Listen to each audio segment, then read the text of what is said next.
ನಮಸ್ಕಾರ ವೀಕ್ಷಕರೇ, good is good ಮೋಟಿವೇಶನಲ್ಗೆ ನಿಮಗೆಲ್ಲ ಆತ್ಮೀಯ ಸ್ವಾಗತ ಸುಸ್ವಾಗತ. ಸದಾ ಧರ್ಮದಲ್ಲಿ ನಡೆದ ಕೌರವ ಸಹೋದರಿ ದುಶ್ಯಲ ಬಗ್ಗೆ ತಿಳಿದುಕೊಳ್ಳೋಣ.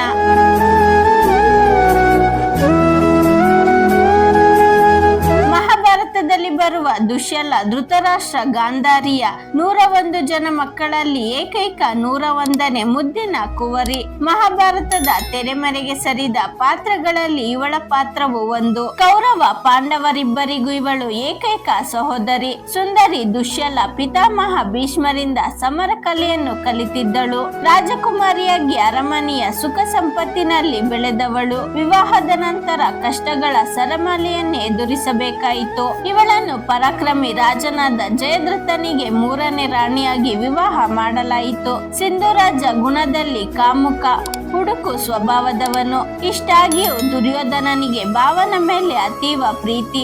ಏಕೆಂದರೆ ಜಯದ್ರಥನಿಗೆ ಪಾಂಡವರ ಮೇಲೆ ದ್ವೇಷವಿದ್ದು ಸೇಡು ತೀರಿಸಿಕೊಳ್ಳಲು ಕಾಯುತ್ತಿದ್ದ. ಪಾಂಡವರು ದ್ರೌಪದಿ ಜೊತೆ ವನವಾಸದಲ್ಲಿದ್ದಾಗ ಒಮ್ಮೆ ಜಯದ್ರಥ ಪಾಂಡವರು ನೆಲೆಸಿದ್ದ ಕಾಡಿನ ಮಾರ್ಗದಲ್ಲಿ ಬಂದನು. ಅಕಸ್ಮಾತ್ತಾಗಿ ಅಲ್ಲಿ ದ್ರೌಪದಿಯನ್ನು ನೋಡಿ ಅವಳ ಸೌಂದರ್ಯಕ್ಕೆ ಮನಸೋತು ಅಪಹರಿಸಲು ಪ್ರಯತ್ನ ಪಟ್ಟಿದ್ದ. ಆದರೆ ಶಕ್ತಿಶಾಲಿಯಾದ ಪಾಂಡವರಿಂದ ಸೋತು ಶರಣಾದನು. ತಮ್ಮ ಸಹೋದರಿಯ ಗಂಡ ಎಂದು ಕ್ಷಮಿಸಿ ಕೊಲ್ಲುವ ಬದಲು ಅವನ ತಲೆಯನ್ನು ಬೋಳಿಸಿ ಅವಮಾನ ಮಾಡಿದ್ದರು. ಜಯದ್ರಥನು ಈ ಅವಮಾನ ಸಹಿಸಿಕೊಳ್ಳಲಾರದೆ ಪಾಂಡವರ ಮೇಲೆ ಸೇಡು ತೀರಿಸಿಕೊಳ್ಳಲು ಅರಣ್ಯಕ್ಕೆ ಹೋಗಿ ಶಿವನ ಕುರಿತು ತಪಸ್ಸು ಮಾಡಿ ಶಿವನಿಂದ ತಾನು ಮಾಡಿದ ಪಾಪಗಳನ್ನೆಲ್ಲ ಪರಿಹಾರ ಮಾಡಿಕೊಂಡು ಯುದ್ಧದಲ್ಲಿ ಪಾಂಡವರನ್ನು ತಡೆ ಹಿಡಿಯಬಲ್ಲಂತ ವರ ಪಡೆದುಕೊಂಡಿದ್ದ.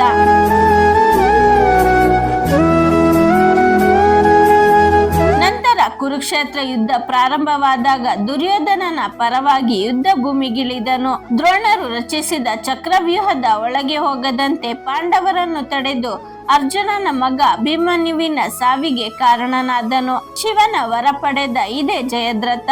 ಇದನ್ನು ತಿಳಿದ ಅರ್ಜುನನು ಕೋಪದಿಂದ ಮರುದಿನ ಸೂರ್ಯಾಸ್ತದೊಳಗೆ ಜಯದ್ರಥನನ್ನು ಕೊಂದು ಬಿಡುವುದಾಗಿ ಶಪಥ ಮಾಡಿ ಕೃಷ್ಣನ ಸಹಾಯದಿಂದ ಅವನ ತಲೆಯನ್ನು ಕತ್ತರಿಸಿ ಹಾಕಿದನು. ಈ ಯುದ್ಧದಲ್ಲಿ ಅರ್ಜುನನಿಗೆ ಗೊತ್ತಿಲ್ಲದೆ ದುಶ್ಯಲ ಮಗ ಸುರದನು ಅವನ ಕೈಯಿಂದ ಹತನಾದನು. ಮಗನ ಸಾವಿನ ಸುದ್ದಿ ತಿಳಿದು ದುಶ್ಯಲಿಗೆ ಬಹಳ ದುಃಖವಾಯಿತು.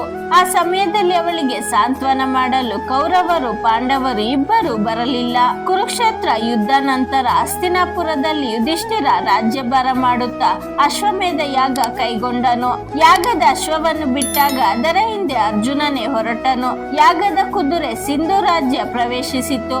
ಅಲ್ಲಿ ದುಶ್ಯಲಳ ಮೊಮ್ಮಗ ಅದನ್ನು ಬಂಧಿಸಿದನು. ದುಶ್ಯಲ ಅರ್ಜುನನ ಮೇಲಿನ ಸಿಟ್ಟಿನಿಂದ ಮೊಮ್ಮಗನೊಡನೆ ಅರ್ಜುನನನ್ನು ಯುದ್ಧಕ್ಕೆ ಆಹ್ವಾನಿಸಿದಳು.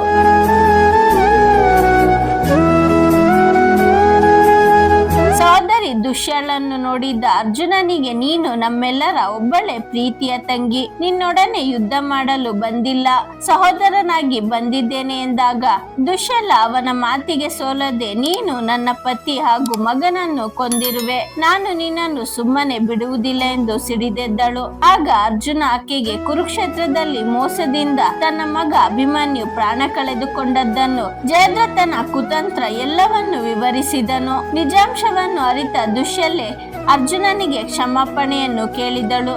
ಅರ್ಜುನ ದುಶ್ಯಲೆಯ ಮೊಮ್ಮಗನನ್ನು ಸಿಂಧು ರಾಜ್ಯಕ್ಕೆ ಉತ್ತರಾಧಿಕಾರಿಯನ್ನಾಗಿ ಮಾಡಿದನು. ಕೌರವ ಸಹೋದರರೆಲ್ಲರೂ ಅಧರ್ಮೀಯರಾಗಿದ್ದರೂ ದುಶ್ಯಲ ಎಂದಿಗೂ ಧರ್ಮ ಮಾರ್ಗದಲ್ಲಿ ನಡೆದಳು. ಮಹಾಭಾರತದಲ್ಲಿ ಇವಳ ಪಾತ್ರ ತೆರೆಮರೆಯಲ್ಲಿದ್ದರೂ ಸಹ ಇಂದಿಗೂ ಜನಮನದಲ್ಲಿ ನೆಲೆಸಿದ್ದಾಳೆ. ಭಾರತದಲ್ಲಿ ಇವಳ ಹೆಸರಿನಲ್ಲಿ ದೇವಾಲಯಗಳನ್ನು ನಿರ್ಮಿಸಿದ್ದಾರೆ. ಅವುಗಳಲ್ಲಿ ಕೇರಳದ ಒಂದು ದೇವಾಲಯ ಪ್ರಮುಖವಾಗಿದ್ದು ನಿತ್ಯವೂ ಇಲ್ಲಿ ದುಶ್ಯಲೆಗೆ ಪೂಜೆ ಸಲ್ಲುತ್ತದೆ. ನಾವು ಧರ್ಮ ಮಾರ್ಗದಲ್ಲಿ ನಡೆಯಬೇಕು ಎಂದು ನಿರ್ಧಾರ ಮಾಡಿದರೆ ಎಂತಹ ಸಂದರ್ಭದಲ್ಲೂ ಅದನ್ನು ನಿಭಾಯಿಸಬಹುದು ಎನ್ನುವುದಕ್ಕೆ ದುಶ್ಯಲೆಯ ಕತೆ ಒಳ್ಳೆಯ ಉದಾಹರಣೆಯಾಗಿದೆ.